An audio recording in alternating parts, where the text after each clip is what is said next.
Привет, it's Tay from Ukraine. Welcome to my channel again, guys. Today in this video I would like to talk about the war and give you the update.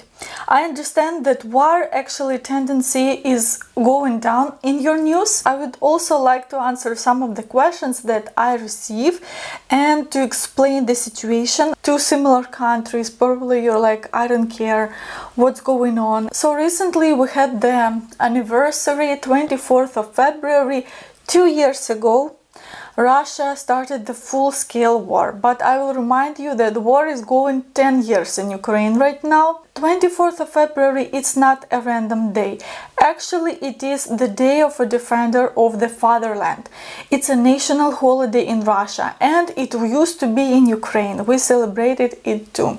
It has roots from Soviet times, and regular people celebrate it as a just man's holiday. Women give presents to man, father, husband, classmate, friend. Then we have the 8th of March, International Women's Day, and men on this holiday give presents to women. Actually, we still have that. Don't forget to give a present if you have Ukrainian lady. It was a different reality when we think about 10 years ago. We have lots of things in common with Russia. It's funny how I meet the videos from the times when our president actually entertained Russian politicians, the ones that are propagandists now. 10 years ago, it was a big revolution. It's called the Maidan, maybe you've heard it.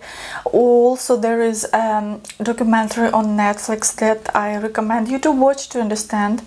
Our pro-Russian president actually wanted to take the course to Russia, but our people kicked them off, and we wanted to join the European Union. We wanted the course to Europe. We don't want to have any relationships with Russia. We had a lot of this mafia thing. We want like a normal democratic country, the developed one. So Russia started a war 10 years ago in east of Ukraine.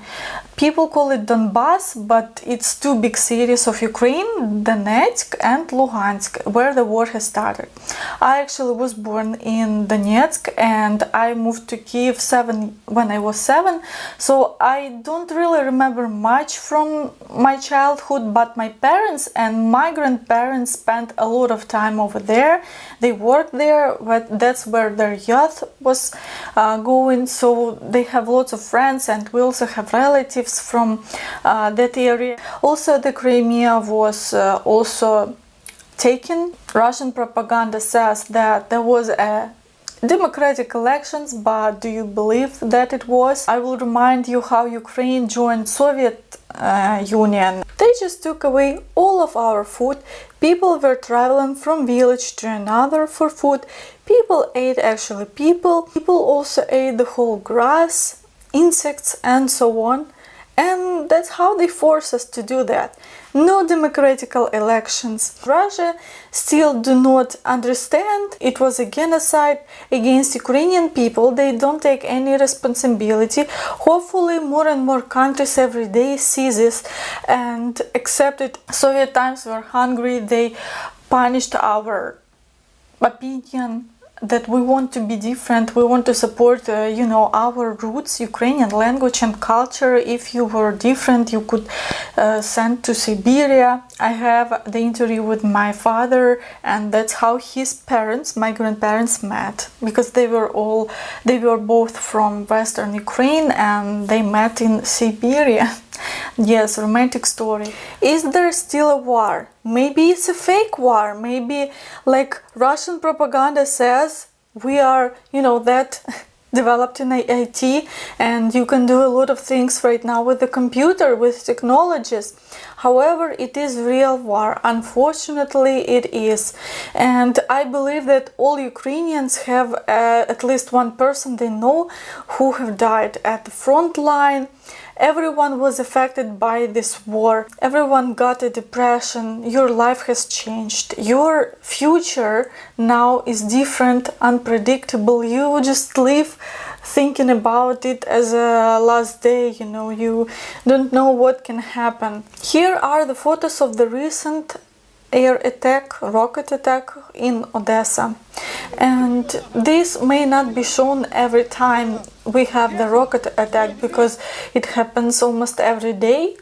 They target different cities, and they don't only target the military objects, as they say. Lots of people die. Some of you may remember my father was at territorial defense as a volunteer. It was a very popular thing when the war has started, because we didn't know where Russian troops would go. Right now he is at the front line. He is not the one that is shooting the enemies. There's a lot of work that is needed to be done at the front line, and I'm allowed to show his photo. And I also gather donations, so if you want to support, here is my PayPal, the link in the description and the first comment that I pinned. He says they always need some support for everyday things. Volunteers actually get them some stuff, but it's always not enough. And when something like car breaks, they actually gather their own money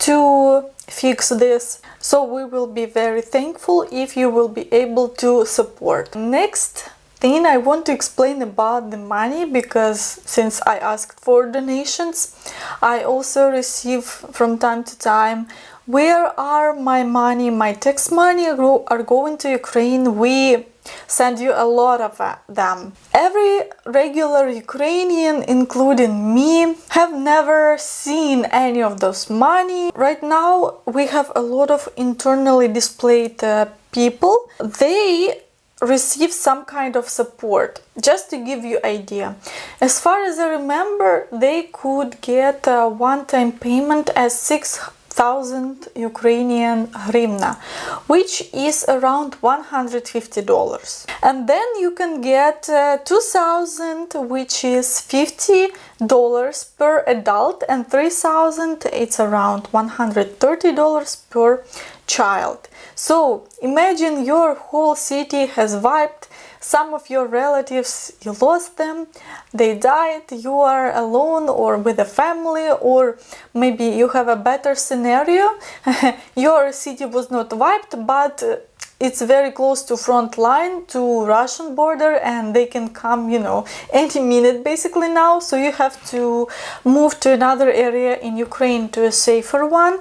And you get $100 to start your life from scratch. That's basically a ridiculous amount of money with the prices we have right now after the COVID times, after the war. Our currency, hryvnia, is always fluctuating. The salaries remain the same in hryvnia, but if you change it to dollars, they dropped around 40%. The prices went higher, and they are very similar to Poland or other Western European countries. There were a lot of factories that were shut down, or they are under occupation right now, so sometimes products like salt or eggs were deficit. I remember when the prices for that were very ridiculous, and the petrol at the beginning of the war, it was also very hard to get. Sometimes people got up at 5 a.m. just to stand in line to get the petrol actually. Unfortunately, the army and people in Ukraine during these times are on our own. So soldiers, not only my dad's battalion, but all soldiers, I always hear that they gather money for their necessities. Our celebrities have the fundraisers.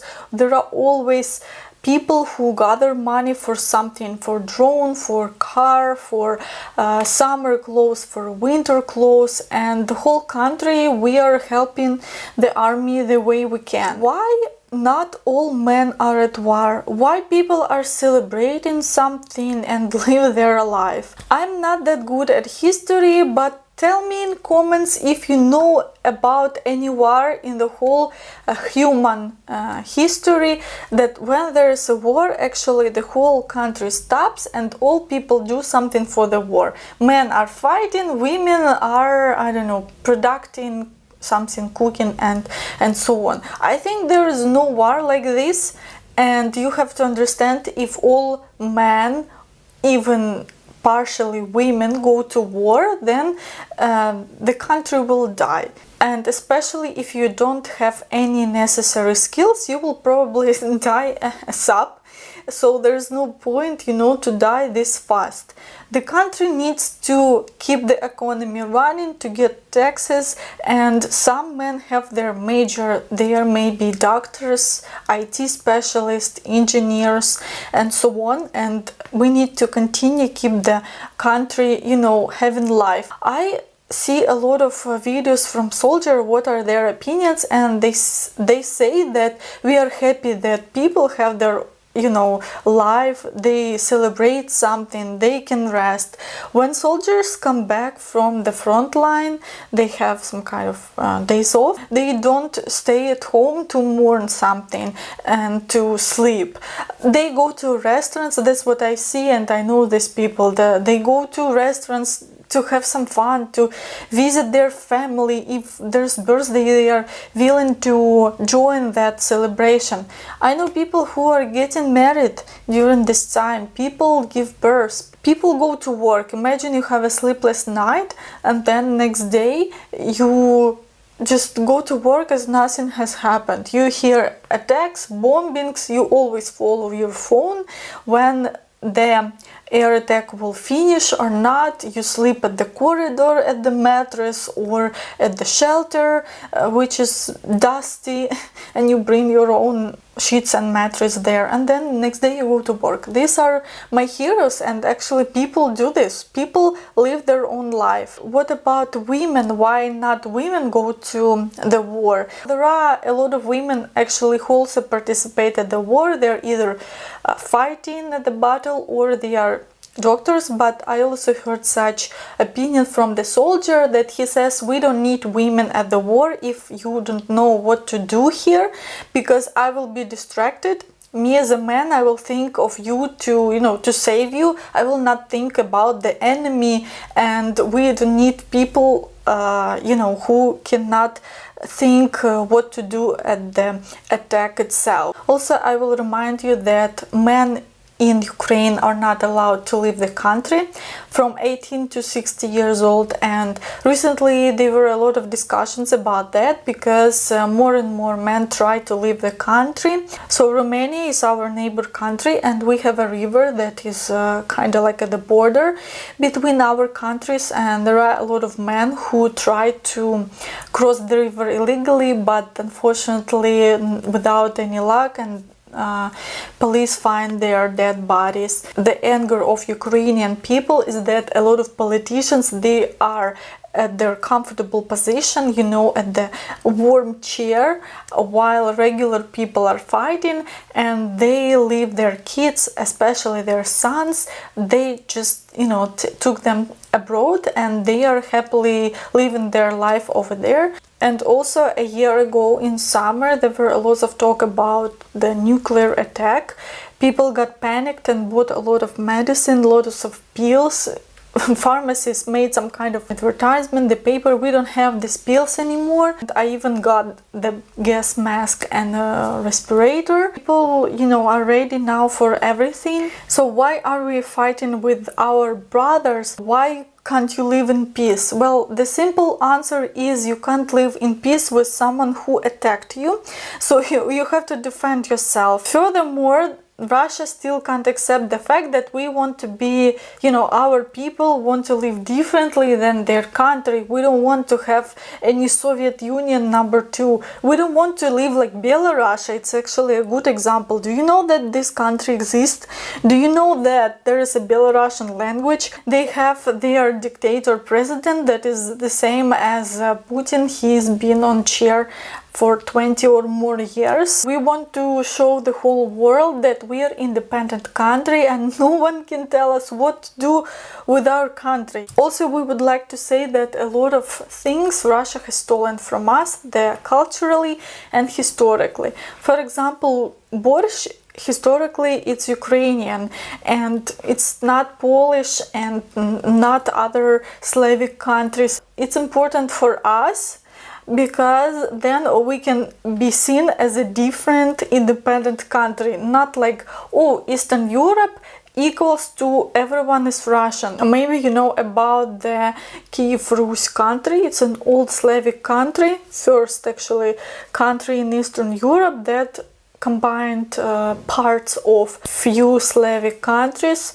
and it's called Kiev Rus, not Moscow Rus. We also want to show that Rus does not mean Russian. It means like an roughly saying old Slavic, and in English it may sound the same. What's good about Russia is that their propaganda have been working for a lot of time, and shame on our government not making the same, because people know about the culture of Russia, the history. People can identify what is Russia. But when you think about Ukraine, from the videos that I've seen, I see that people know about Ukraine only Chernobyl and war and Ukrainian girls. But we have much more to offer historically, traditionally, and a lot of stuff they were stolen. We were forced to think that we are a small country, small brother, and Ukrainian language was often shown as a village language, so it was a funny language.